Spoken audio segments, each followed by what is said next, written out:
Welcome to the Origin Summer Preview with the Dice Tower. In this series, we look at recently released and upcoming games for summer 2014. And now, recorded live at Origins 2014. Here's your host, Eric Summerer. Hello and welcome back to the Dice Tower's Origins Summer Preview 2014. I'm here with Colby Doubt from Plaid Hat Games, and we are looking at Dead of Winter. That's right. Dead of Winter. Tell us about this Crossroads game. This is the beginning of a series of Crossroads games that you're planning. Right. We're so in love with this game as we were finishing it up that we decided, boy, we'd like to take some things from this game that make it super thematic and apply that to other themes. Okay. Because I feel like this game does a really great job of telling an emergent narrative. And it does that with the Crossroads cards, these guys right here.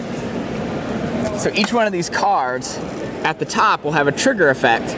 And if the trigger is ever true, you stop the player who's taking a turn, and you say, hey, wait a second, and you're reading out loud some chunk of thematic story text. Twist, essentially. And a couple of options present themselves. Right. And it both makes these emergent narratives, and it makes you have all these thematic decisions that vary wildly throughout the game. There's 80 of these, they're all unique.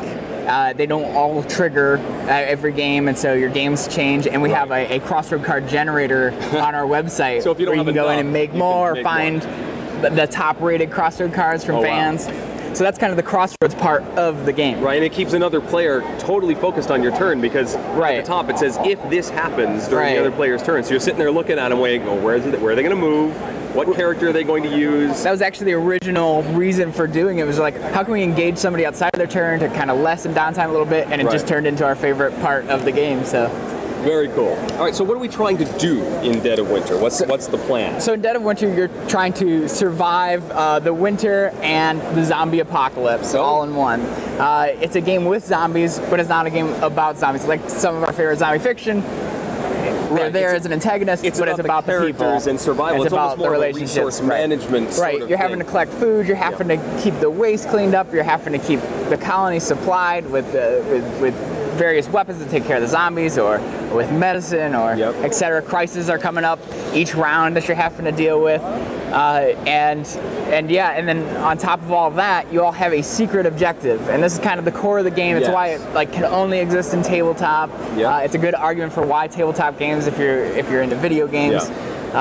These secret objectives will all have win conditions on them, and you only win if you've completed your secret objective. Yeah, there's no victory for you if you do not do what's on that card. You lost if you don't do this. But this is not just a regular, straightforward cooperative game. You don't just have to do the main objective to win. There's actually sort of a secret aspect to this as well. That's right. Everybody gets a secret objective at the beginning of the game. Most of these secret objectives say complete the main objective. So most of us are all working together towards a common goal. It's scenario based. It's different from game to game. But you're also going to have some other objectives that only you need. And so you find yourself constantly having to make the choice between self and community. Between what do I do now for me or the rest of the players? Do I secure my victory, or do I make sure we survive another round? Right. Because you have to do both. Right. You cannot win if you don't do what's on that card. Right. And so everybody else wants you to always be selfless all the time, but you can't win if you do that.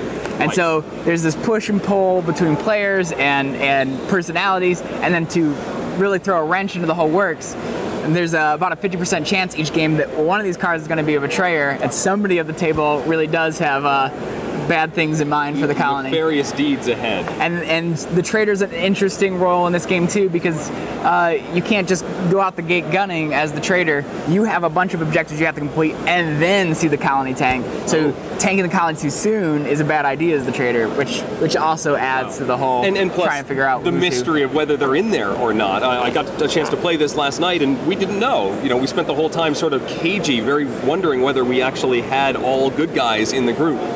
And you don't know, and you really don't know till the end. Right. And then there's these exiled objectives too. So if you think that somebody's a traitor, if they're just too much of a burden on the colony because they're not helping out enough, and things are going really poorly, and you got to get some people out of the colony, you can always choose to exile somebody, and they draw an exile card, and they're going to have some new objective. So like in this case, it says forgiveness. So they decided to forgive you for kicking them out. Okay. And they're going to basically collect food and offer it up to you at the end. And so their objectives changed to they have to have so many food, and they want to see the main objective completed.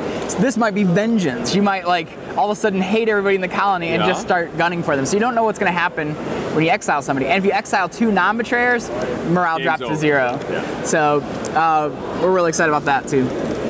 Excellent. So this is close. This is an early copy that you had flown over. This is what the print run will look like. Yeah, we flew this over as a first off the press kind of copy. So how quickly should we see it everywhere? I believe that if you pre-ordered, you'll see it in July. Okay. Otherwise, it'll be August. Okay. Sounds good, Colby. This is a fantastic game. Can't wait to see more from this and from the series in the future. Excellent. Thank you, Eric.